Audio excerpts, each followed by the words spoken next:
Howdy, my dudes. Random Fight Fan here. We're going to go over the entirety of the hype stream and the hype trailer done by GGG the other day. We're going to go over the skills that were released and the support gems as well that we know of before April 4th. And right now we have the little menu popped up with all the skills that are for the Huntress. We've seen all of them except for Glacial Lance and Fangs of Frost, and Barrage and Sniper's Mark weren't in the video because we already know what those look like, but I'm pretty sure everything else was there. Perhaps not Bloodhound's Mark, I'm not 100% on that, but there's a few blood explosions that I believe are Bloodhound's Mark, but I'm not 100%. But either way, pretty much everything else is shown, and it's pretty cool how they interact with each other. Quick little update.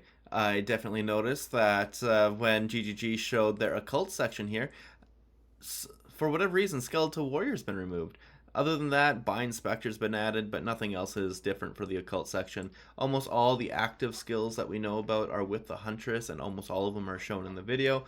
But what is different is the support gems. They said there's like 100 of them, but only showed a small handful. But they did a little blurb where they did a fast, rapid screen down of a bunch of them, and I went frame by frame and pause and pause and pause and copy the names down. So for rank 1, what we know about are these right here: Profanity, Pursuit, Retreat, Sacrificial Lamb, Tireless, Unyielding, Unbending, and Zenith. And for rank 2, we have Ancestral Aid all the way down to Figurehead, of ones that we know are definite support gems. We have no idea what they do, but when it comes to the new season and you're wanting to see what the new support gems are like, this is a pretty good list of what is new to look at and not to get stumbled up with the existing stuff.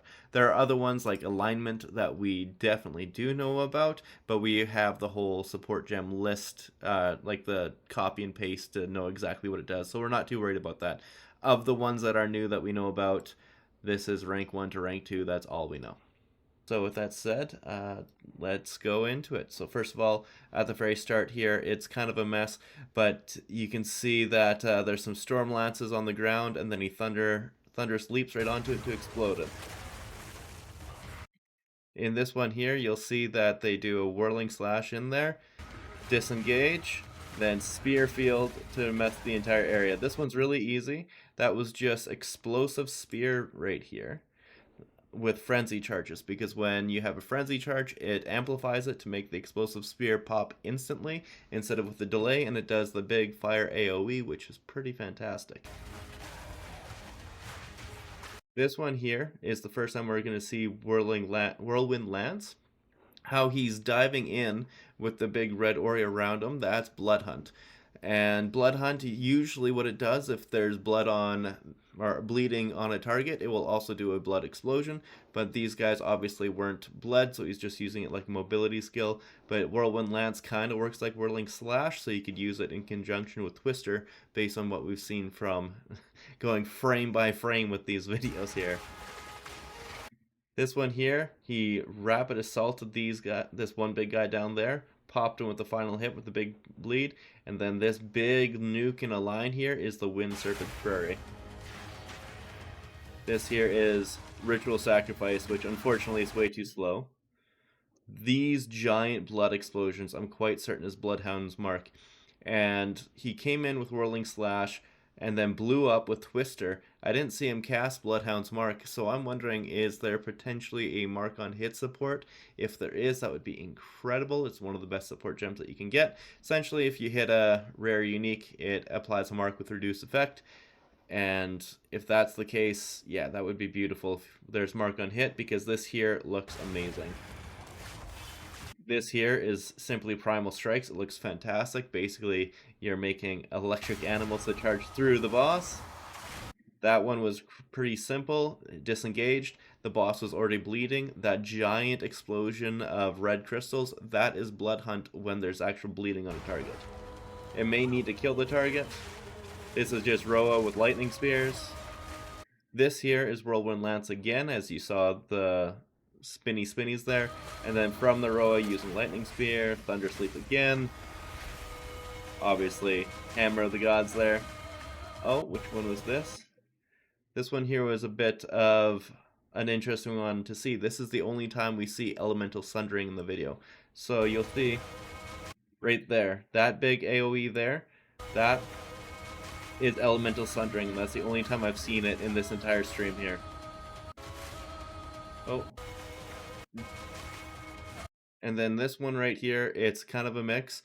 He dodge rolls, he does Spear Field, he does a Whirling Slash into this pack, and then he Blood Hunts to the next pack, Rapid Assaults, and then goes to the next one. It's a big mix with a little bit of everything, but it's pretty good.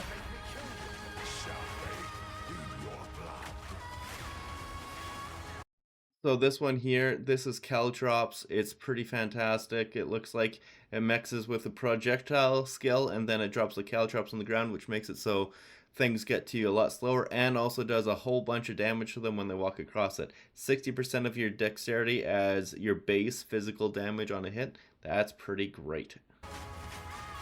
So here you'll see that it's pretty straightforward and easy. They're just doing the basic combo disengage, whirling slash, and they're throwing explosive spears with no frenzy charges. That's why it takes a while to explode. It takes a while to detonate, and it stays on the ground for a bit. Extra spear user, she specializes in both melee and ranged combat, dashing into and out of battle. Spears have extended range and a short dash, but unlike other melee weapons, you can also throw them. Yeah, I didn't want to go too much. John does a really good job of explaining the skills as he's going through with these first ones, but start before and after he doesn't, so I'm going to skip the entire section where he actually explains it pretty well.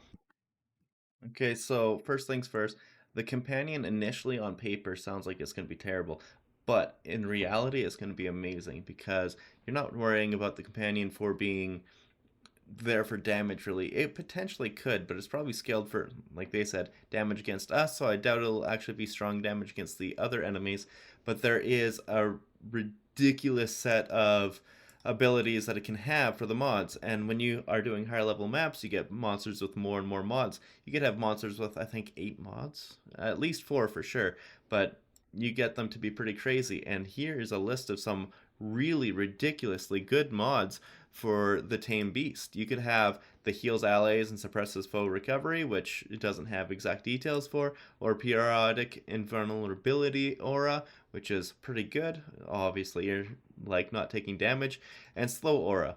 But those are probably the 3 lamest ones out of all of them. There is straight up cannot die aura, so that as long as you're within range of the minion, as long as it works the same as with its minions, you won't be able to die. There's accuracy and crits aura, which is 75% increased critical hit chance and 45% increased accuracy rating.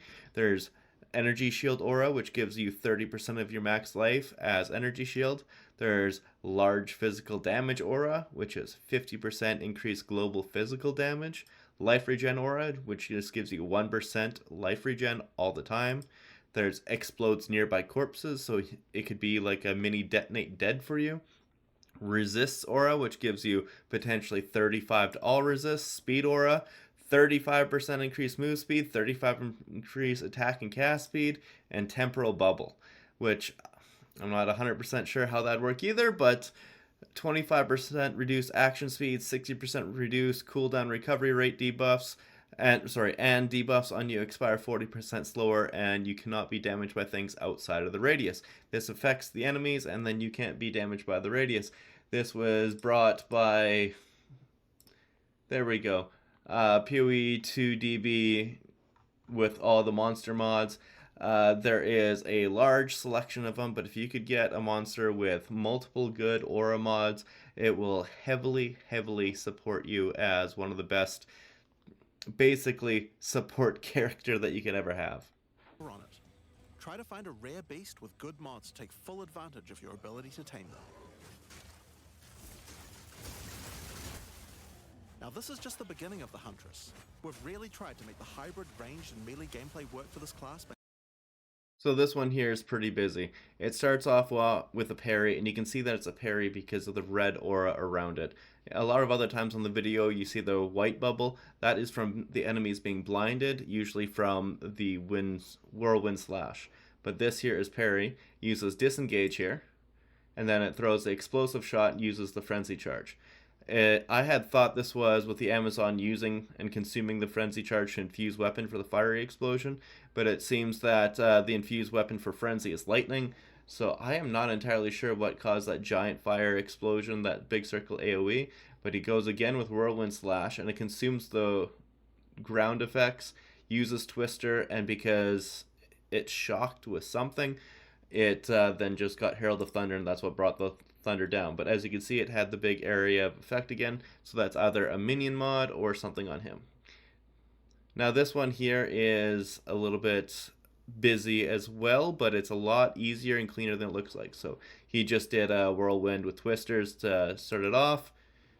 That light was what he had on this button here, but we don't know what that is. But he comes in, he dashes into an already bleeding enemy with Bloodhound, dodges again, rakes another enemy, disengages, then uses Bloodhound again. This class by having a huge amount of synergy between ranged and melee options. There are 22 new skills available for the Huntress. By endgame, you'll be slinging hundreds of insanely powerful spears, sending forth spirit animals and summoning the might of Solaris from the sky. So this one was pretty straightforward. It was toss and lightning spears, did a whirling slash, disengages, lightning spears, then he does the spear Solaris / hammer of the gods, then tosses more lightning spears. Really straightforward and easy, this one. But we still haven't talked about ascendancy classes yet. What can the Huntress ascend into? Well, So I'm just going to let him explain the few things that I can't really show with the photos of all the characters. They're just going to show through Blood Boil and Ritual Dagger and maybe something else, but I'll go over the ascendancies in detail right after. The ascension class you could choose is the Ritualist. The Ritualist has embraced the darker side of his merry traditions by harnessing the power of animal sacrifice and plague. The Corrupted Life Force skill causes all enemies around you to grow volatile blood boils on their skin. When those enemies are slain, the boils will burst, spreading corrupted blood to all enemies around them. Now this is one of my favorites. As the Whispers Ask grants you a new skill, Ritual Sacrifice. Use the skill on the corpses of slain rare monsters to absorb the power in their blood, to give you Amazon. Okay, so first of all, the Blood Boil looks like it would be terrible initially for endgame, but it has another real positive, which I will get into after John's done talking. Ascension is for those looking to hunt more than just beasts.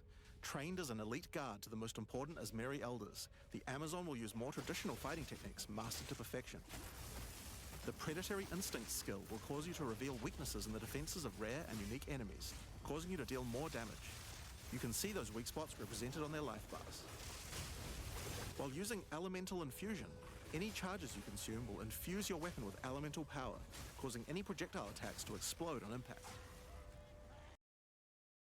So obviously I want to talk about Blood Boil. First of all, it's not going to be good late game, but it's going to be ridiculously good early game.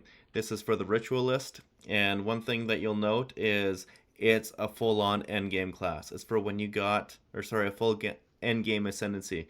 Unfortunately, they made the decision not to let you re-roll ascendancies, and since this is such an amazing late game one, you'd have to make a second character for this, because if it's your first character, you're going to struggle with not really having anything except for Blood Boil. It's the only thing that really helps you. It'll help you with your early game clear, and it'll help you get to end game. And then once you get there, you'll get the extra ring with the extra bonuses from the rings and the amulet, and you'll probably be using the extra charm as well. And Blood Boil's going to get useless pretty quick. And I don't see anything else on there even remotely worth using except for the Mind Phylacteries, so that way you'd get the extra ring, the extra bonuses from 3 rings and an amulet, an extra charm slot, and then can consume 25% of mana instead of the charm charges if you don't have it. And because of the wonderful area of the tree that the Huntress is going to be starting, you'll even be able to get potentially this Huntress Talisman for 3 charm slots if you have the Ingenuity belt with the newly buffed charms on the Huntress. This is very much so an endgame ascendancy, and it could be ridiculously good. It's just the fact that it's weaker early than the other one, other than the Amazon. It's a little bit unfortunate that you have to kind of just tough through it. Now, with the Amazon, it shows that we got the wonderful weapon infusion. It is kind of busted looking. I think it looks amazing. That's honestly my favorite thing about this ascendancy. On top of the ridiculous chance to hit with attacks can exceed 100%, and then you gain crit chance equal to 25% of the excess hit chance. Accuracy stacking on this is going to be beautiful, absolutely beautiful. And then it pairs again well with having added physical damage equal to 25% of the accuracy rating. These are one-handed weapons, and you can have insane accuracy on them most likely. I believe that you're going to be wanting it with the Sea Glass Spear with the 10% crit chance. Assuming that spears are the same as what they were leaked months ago. And you'll have a 10% crit chance weapon, and you'll use flat accuracy to boost the physical damage on the weapon higher than it would probably be able to roll with flat physical, because it's a one-handed weapon. That will be incredible. So obviously you're going to want to come down and get this bottom node almost no matter what for the critical strikes and the penetrate. You're almost certainly going to want elemental infusion for the infusion charges, because obviously I like charge stacking and getting frenzy and power charges, hopefully, because this will be very physical damage, that you'll be able to get power and frenzy and endurance charges, all three, to get insane amount of weapon infusions and be able to stack super, super high. Now back to the Ritualist here. This here is the physical damage ascendancy, I believe. This one here really looks like it would focus on it with the blood boil and bleeding and everything. I feel like it would work very well in that slot, just going for the bleed builds. There's obviously a lot of bleed with the spears for the Amazon, or sorry, for the Huntress. And for the Amazon, it wants to take advantage of all those ridiculous elemental skills. So if you're wanting to probably theory craft a min-max idea for it, hey Pablo, hey kitty, you're going to want kind of normal gear for the Ritualist with stacking crazy jewelry and a big chest piece. And then for the Amazon, you're going to be wanting the new helmet that gives all enemies are considered low life. Damage against enemies on low life is lucky, using lightning skills. And then you would be also using the chest piece that ignores elemental resistances. You'd come up with all that extra physical damage, converting it to elemental with these infusions and all your basic attack skills. Probably for your last ascendancy, so you'd come down for those first three, ignore infused avatar because you'll have more than enough charges to get all these infusions. Then you'd probably get in for the kill, assuming that the weakness is easy to proc and there's ways to improve it. If not, well, sorry, this is 1, 2, 3, and then this here would be 4 for the reveal weaknesses for 50% more. So assuming that this is easy for the reveal weakness to stack and be available, it would be at least a 25% more multiplier, which is like a decent but weaker skill gem, but still a big more multiplier. If you don't want to go that route, there is Stalking Panther, but I do not believe that would be the best way to go, because if you're using those new unique chest piece and helmet for the ignoring elemental resistances and considering enemies on low life, you would only have boots and gloves to work with, and if Hands of Wisdom in action is still ridiculously good and accessible, you'd be getting that as well. Now, other options, if the open weakness is not good or the elemental infusion is not good, Mythic Harvest could potentially be good for sustainability. Its Leech recovers based on elemental damage as well as physical, but are we really going to be rolling Leech anywhere? It could be fantastic, but we don't know that yet. As Mary Brew looks just straight up useless and terrible, and I see no reason to get Infused Avatar. So I really believe it's going to be the open weakness with the elemental infusion and the crits and physical damage based on accuracy. You also may not be going penetrate if you had a really good weapon that did not have big accuracy. Say you rolled like percent and flat physical plus another flat elemental damage or something like that. Or elemental damage. However, whatever's best for your build, you're not going to force accuracy rating on there, and you could take off 2 skill points and then go in towards the more skill speed for in for the kill if that is good. If not, you could go for the more defensive options, but I feel like it's the bottom row, infusion, and then whatever feels best for you. Now for the Lich here. The Lich surprised me. The Lich looks amazing. And one thing I'm not certain about, based on the video with Crystalline Phylactery, it said that it would put 1 jewel in there and double its effectiveness, but if you lose your energy shield, 50% more mana costs. It does not seem the greatest, but based on how this is written, 100% increased effect of socketed jewels. It doesn't say that this socketed jewel, but socketed jewels with an S. That could be all of your jewels 100% increased effect. If that's the case, this would be the Adorned class, and it's ridiculous. On top of that, these nodes over here look pretty interesting with life cannot recharge or life cannot change while you have energy shield, and 10% of damage taken bypasses energy shield, but no inherent mana regen, and regen mana equal to life per second. With your life cannot change while you have energy shield, that's 10% less damage taken. That sounds fantastic. And then on top here, non-channeling spells consume power charges to deal 25% more damage. These could be great, but I feel like this entire right side is a little bit busy compared to just how ridiculously good the left side is. Because right here, this first little 2-point node is a 30% more damage multiplier.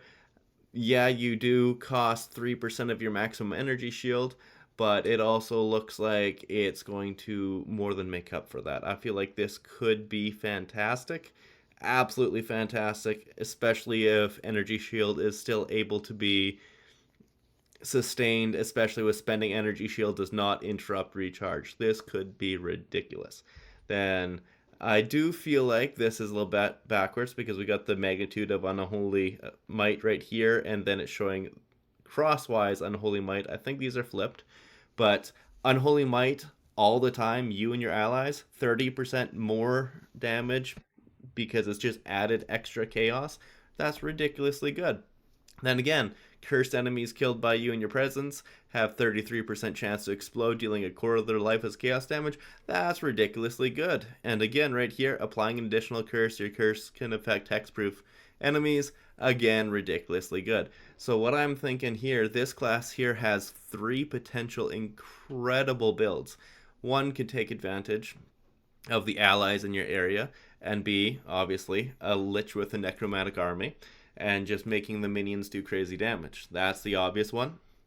The second one is a Hex Blaster taking advantage of cursing everybody, running around blasting everything with Hex Blast, and I think that will be a really powerful build in making Hex Blast actually good this league. And then the third one, it's stacking max mana for the 4% magnitude of Unholy Might per 100 mana. Stacking mana makes sense. You'd be another Archmage build, but it works very, very well. It works very, very well. I think that will be the way to go. Then finally, the Smith. The Smith is very interesting. I feel like the early levels with it will be very defensive oriented.